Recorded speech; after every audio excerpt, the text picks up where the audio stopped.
સ્વર્ગીય શ્રી સત્યપાલ મલિક 79 વર્ષની ઉંમરમાં તેઓએ તેમના જીવનની અંતિમ શ્વાસ લીધા અને પછી આ જીવનને હંમેશા હંમેશા માટે વિદાય કરી.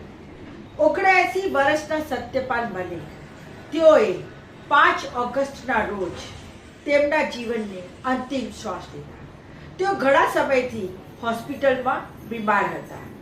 તેમની સારવાર ચાલતી હતી અને સત્યપાલ મલિક જે 5 રાજ્યોના રાજ્યપાલ રહી ચૂક્યા છે, તેઓ જતા જતા પણ ઘણું બધું કહી ગયા અને આજે તેમના ઘણા બધા વિડીયોઝ વાયરલ થઈ રહ્યા છે. એમાંથી એક વિડીયો સત્યપાલ મલિકને હું આજે શ્રદ્ધાંજલિ આપતાની સાથે સાથે હું કહેવા માંગુ છું કે જુઓ આ ક્લિપ. શું કહે છે સત્યપાલ મલિક? सेफली कह सकता हूँ कि प्रधानमंत्री जी को करप्शन से कोई बहुत नफरत नहीं है और उसका बड़ा सबूत है कि मैंने गोवा में उनको शिकायत की कि ये करप्शन हो रहा है, लो लेवल करप्शन हो रहा है. तो उन्होंने मुझे तीसरे दिन खुद फ़ोन करके कहा, सतपाल भाई आपकी जानकारी गलत है. मैं आपने किससे मालूम किया? उन्होंने कहा कि मैंने फला आदमी से मालूम किया. मैंने कहा ये तो खुद चीफ मिनिस्टर के घर में बैठ के पैसे ले रहा है और अल्टीमेटली 1 हफ्ते में मेरा ट्रांसफ़र वहाँ से कर दिया.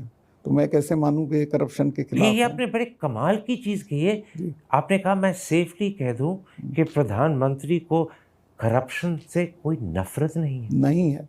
જોયું આપે કેવી રીતે સત્યપાલ મલિકે નરેન્દ્ર મોદી વિશે કીધું છે કે ભ્રષ્ટાચારથી તેમને કોઈ પरहेज નથી અને આ જ નરેન્દ્ર મોદી છે જેને સત્તા ઉપર આવવા માટે એટલા બધા જુઠ્ઠાણા ફેલાયા કે કીધું કે મેં ખાતા નહીં, ખાને દેતા નહીં અને ત્યારબાદ એ પહેલી વખત સત્તા ઉપર આવ્યા અને ગુજરાતના મુખ્યમંત્રી બન્યા.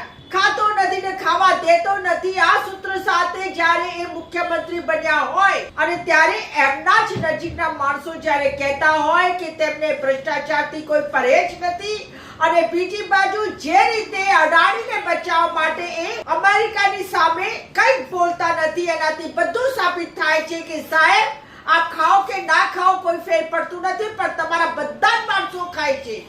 કડવું છે પણ સાચું છે.